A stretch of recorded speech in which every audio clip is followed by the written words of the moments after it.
I saw this video on YouTube last night, and it was this pregnant woman who was on a plane, and her children were eating popcorn, and I guess the popcorn was spilling all over the floor around the aisle.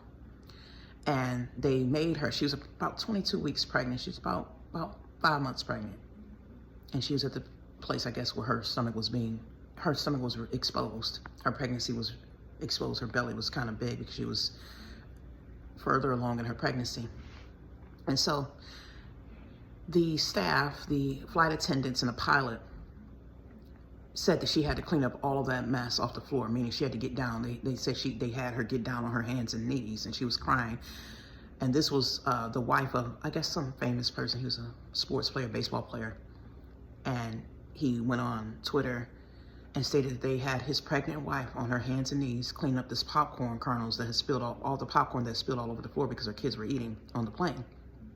And so as I was looking through the comments, all these people were saying it's not the flight attendant's responsibility, the flight staff, the airline staff's responsibility to clean up after her mess. And there were comments like, she has to clean up her own mess. Her kids made the mess, clean up the mess. Just because she's pregnant, she can still clean up the mess. And I was thinking to myself, because like a pregnant woman, and she's responsible and has to be accountable for the messes that her kids make. And she has to be made to get on the floor and clean up all this popcorn. Even though she's pregnant, there's no excuses for her. She still has to carry her burdens and her weight and clean up her own messes. And I thought about it, says, well, why am I being responsible, made to clean up the messes of your people? Why? And I thought about it because the Lord was showing me, because every day I will wake up and I will see my face. And as you can look on my videos, you will see this yourself. My face, I work out a lot. I do a lot of exercising. I try to eat healthy and stay in shape. And as my genetic makeup is, my face is small. It's not real fat and puffy. And I've been waking up. Some days I wake up almost every other day. I wake up, my face is real big and wide and puffy. Got all this fat all over my face, as you can see right now. Nose all big and swelled up. And I see my face is all swollen. And the Holy Spirit was letting me know that these people are drinking alcohol and they're putting their burdens upon me. So I went and looked it up, and I looked up the effects of alcohol on the face, or if drinking alcohol can cause swelling, because I don't drink alcohol. I haven't drank alcohol in probably almost 20 years. I don't drink. And if I ever drunk, I never drank alcohol to the point I would socially drink, but I've been cut off all that stuff. When I came back to God, except when I did my transformation back in 2010, I cut out alcohol, I cut out eating meat, I cut out everything. And so I've been living healthy, sticking to it, adhering to a vegetarian diet, exercise on a regular basis, eating healthy, putting in the discipline to work for me to be a certain way, to be healthy, the way the Lord had shown me to be. His Lord wanted me to let go of all that stuff, and he had gave me the discipline to do it. And so I looked it up, and as I'm gonna put some of this stuff here, it shows that alcoholism, when you're drinking alcohol, you could become swollen or inflamed because and your face is all dried out. And I would wake up, my face is all dried out. I have all these issues with my face. All these, if you can see now, I can go from having a clear, nice skin, being healthy, looking healthy, like a person does when they're taking care of themselves, when they're eating healthy, and they're not putting toxic things inside of their bodies. They can have the nice, bright, beautiful, clear complexion and skin tone that they want, that they work for. When you're exercising on a regular basis, you look healthy. And so I have all these people bound to me, like I exposed before.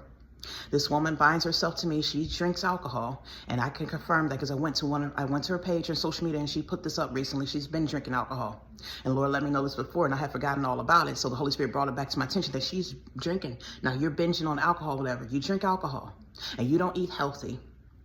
You eat unhealthy foods, or you don't exercise, and your face gets all big and swollen, as you can see in this picture. You get acne all over your face. You have poor skin condition, poor hygiene because you don't take care of your health, but then you feel it's okay and necessary to keep putting the burdens on me. You feel it's okay to keep putting your fat and everything on me, even though I'm exercising. I have to lose weight. Now, every time I lose weight, they come back and put her fat back on me, her and other people. So I'm asking that question. If a 22-week pregnant woman, if a pregnant woman has to clean up her own mess and the mess of her kids, and she's responsible, why do you all feel it's okay for me to clean up her mess? Why do you feel it's necessary for me to clean up this woman's mess, this adult woman who I guess does not take care of her health? Why do you feel it's okay for her to keep putting her burdens upon me? Now, like I said before, I've lost weight numerous times for other people when I was already small. This was not my fat. This was not my weight. And I could tell because one day I was sitting here after I've enjoyed the fruits of my labor, which doesn't last for long, because within 2 days, I'll see all this fat all over me. I wake up and I have what my stomach is heavy, looking like I'm about 7 months pregnant. My thighs all fat, weight all over my thighs, real sloppy, flabby weight that comes from other people, and it's really heavy. And the Lord lets me know this is a demonic fat that they're putting on me, transferring it to me from other people. So you sit here, you don't have to exercise. And so you can get big and out of shape. You can drink alcohol and your face gets big and puffy, and you binding yourself to me so you can transfer this onto me. And then I keep losing weight, losing again. Then you don't try to turn around and change your ways. You continue your poor, unhealthy eating habits, your poor drinking habits. You don't take care of your health, but you keep putting the burdens on me. And so you think it's okay for me to carry your burdens. That's the question I want to ask. Why are you all hypocritical? Because those of you who are sitting here petitioning for this woman, petitioning for her, for me to carry her burdens, because the Lord already let me know that there are many of you who are petitioning for me to carry her burdens. I've been carrying her burdens for years. Her mental illnesses, her depression, everything she's trying to cast upon me. You cannot go to God because Jesus Christ is the burden carrier. If you cannot go to Jesus Christ and get yourself together, and you've had all this time, you've been putting your burdens upon me, and God has allowed it, even though he did not condone it, but he allowed you to do this for a moment. But you think it's okay. I'm asking you the question, why do you think it's okay? Because see, everybody is supposed to be accountable for themselves. You're a grown woman. This is a grown woman here. And her mother's been putting her burdens upon me. Her sisters, her niece, all these people. You've been putting your son's burdens on my son. Why am I carrying the burdens of your entire family? I'm asking you all this question. Those of you who are part of this kingdom of darkness, who are part of her coven, who are part of the demonic network. Why do you feel it's okay? Why are you hypocritical when you feel that everybody's supposed to carry their own burdens, even a pregnant woman, even children who are getting sent to jail when they commit crimes? You talk about 16-year-old. I saw another video where a 16-year-old had crashed into some people and caused accident. Like I said, they said this boy is of age. He's 16 years old. He knows better. He's supposed to go to jail and be held accountable. So why is it a grown woman who's mentally ill and who's sitting in her own sins, her own rebellion, you feel it's okay to keep transferring your burdens upon me, your fat, your bondage and your garbage, your mental illnesses and everything? Why can't you lose weight for yourself? If you cannot get up and take care of your own health, your physical health, your mental health, your emotional health, what makes you think that someone else is supposed to be required to carry your burdens and suffer the consequences of what you are not able to do for yourself? When you're not doing what you're supposed to do, take care of your own health, why should somebody else reap the consequences of that instead of you? I'm asking that question because, see, there are people who have been very hypocritical. Like I said, I asked God to remove this woman from my soul, and people keep petitioning and crying out for her to keep staying here bound to me, for me to keep carrying. You feel that there is a justification for me to carry her burden. So I'm asking, why do you feel justified that I'm supposed to carry the burdens of this grown woman who won't go to God, who's walking in her own rebellion, her own sin, who's in her own mental bondage? Because you would not do what you're supposed to do by going to God. What makes you think that I'm supposed to continue to keep carrying this burden when she's oppressed me my entire life? I've been carrying the burden since I was a little girl. The Lord already let me know that her mother and her grandmother bound this woman to me since I was 10 years old. That's when I went through that dramatic transformation. I lost my entire life because of this. I lost everything. I did not get to live out my childhood. I missed out on so many opportunities where God had me, what I was supposed to do in life. And I lost all that because this family had been putting their burdens upon me since I was small. And I've been carrying this my entire life. And this woman has not gotten her help yet. You all have not gone to God. You continue to walk in your own rebellion. And you still continue to do sorcery and witchcraft, trusting your magic. You continue to do your sins and you disobey God. You won't go to God yourself, but you think that someone's required to continue to keep carrying your burdens. You think it's okay for this woman to cast her burdens upon me and my children and have us suffer our entire lives and continue to reap the consequences of your disobedience and your rebellion? But everybody else has to be accountable for themselves, right? Well, why don't you have to be accountable? I want to ask this question because this is very hypocritical and it's very contradicted. Everyone else, even a pregnant woman, no one has empathy for a pregnant woman who's 22 weeks pregnant. She has to get on her knees and clean up the mess that her children make. Why aren't you cleaning the mess? Why are you putting the burdens upon me? Why is it that this woman's allowed to continue to keep casting the burdens upon me, taking my beauty, taking everything about me, casting everything she wants on me? She took everything about me. You destroyed me from head to toe. I walk around with your burdens, and every time I pray for restoration, you come right back, bind yourself to me, and transfer your burdens back upon me again. Like she posted this picture on her Instagram page, mocking me, saying that I said she took my looks, telling everybody I was a lie, and talking about how the transformation had nothing to do with her, and I'm crazy, and this and that. But you see, as I put plenty of significant evidence now to show that this woman was lying all along. She's been casting the burdens upon me for many years, and there were people who said on that page and wrote comments on her page. So we're talking about, well, how does she look 2 years ago? How does she look within the next year? This, as you can see, my physical features have been transforming every other day or every other week. I can go from my face looking small and my skin clear and healthy like this. Like you see in this picture, this was taken in July.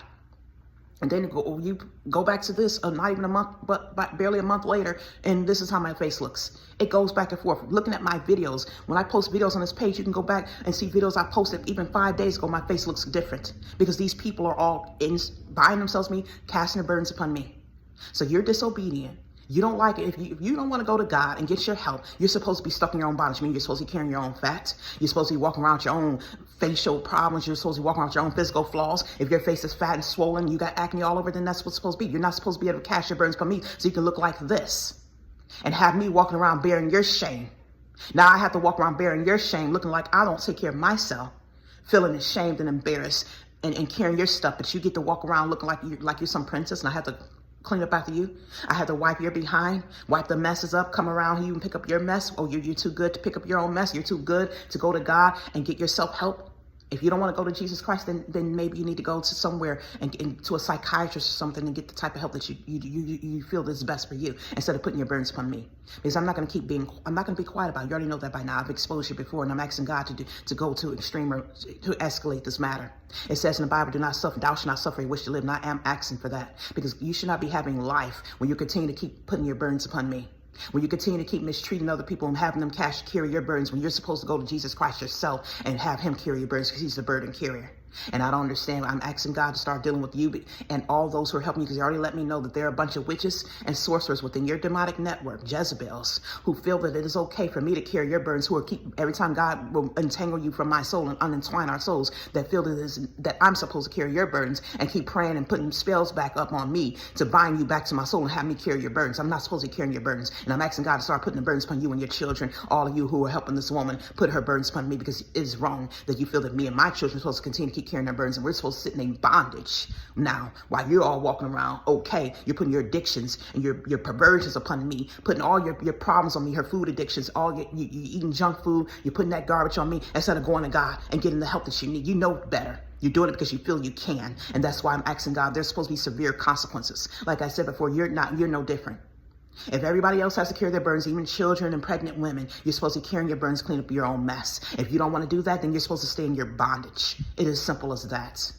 My children were taken out of the home on February 14, 2020, and as the Lord brought it to my attention, the Holy Spirit revealed to me, as these people have been putting their burdens upon me my entire life, casting their mental illnesses upon us, putting their shame upon us, putting their behavior upon us. Instead of going to God, they had generational sins and curses and demon spirits that they were dealing with because of their rebellion, dabbling with witchcraft and sorcery and black magic and serving other gods and idols, worshiping other gods and deities. And this is what happens. You have these generational sins that come upon you. Not only that, they were carrying the burdens of other people, and they, instead of going to God to alleviate themselves of that burden, going to him, like it says in the Bible, Jesus Christ carries our burdens. Instead of seeking him for healing and deliverance, they cast their burdens and shame upon us. And as you can see here, in the months leading up to February 14th, when my children were taken out of the home, as you see, I'm standing here with my eyes wide. You can see this woman here bound to my soul. She's been binding herself to me, casting her mental illnesses upon me, her schizophrenia, anxiety, fear, depression, all the mental illnesses that she was struggling with. Instead of going to God to get healing, she alleviated herself of it by transferring these burdens upon us. And as you can see, as I'm putting in these pictures here, these photos, you can see me standing here with these wide-eyed glare, looking completely like I lost my mind. You see my son here with the same wide-eyed stare, wearing a hat over his head. These people were binding themselves to me and my children. She was casting her burdens upon me all along, her and her entire family. And this is what the kingdom of darkness does. Instead of going to God for healing, they will cast their bondages and their burdens, their oppression, their sicknesses, their diseases, their mental illnesses and things that are a part of their family. They'll put it upon us instead of going to God for healing and deliverance. This is what the kingdom of darkness does. And not only that, as you can see in this photo here, my son was playing baseball. He was a preppy boy, and he was associated with preppy-like behavior. He was funny and outgoing. He was a smart kid. And he was never ghetto or anything like that. And this is what the Lord was letting me know, that people who were exposed to more urban-like behavior, things that are classified as urban-like or ghetto, they were ashamed of that, and they wanted to become higher. They wanted to get up to a higher level. And because a lot of time they're stereotyped or they're criticized, and there's negative connotations with growing up in the ghetto or being poor or being ignorant and uneducated. So they cast their burdens and shame upon us. And so I'm posting this picture here. You see my son was playing baseball, but as you see in this photo of Kiana's son as a young boy, the way he was standing with that stance he had, and he was standing over a basketball.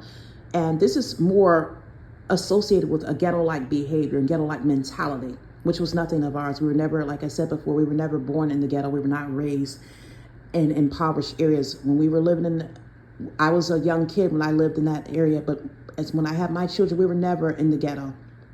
The Lord allowed us to raise my kids in a more suburban-like area. I had to sacrifice the little money I had to pay for my kids to live in a suburban-like area, and I gave them an education. I taught them things. I exposed them to all types of different activities. We were not just associating ourselves with things that were considered ghetto or black-like behavior. We were diverse.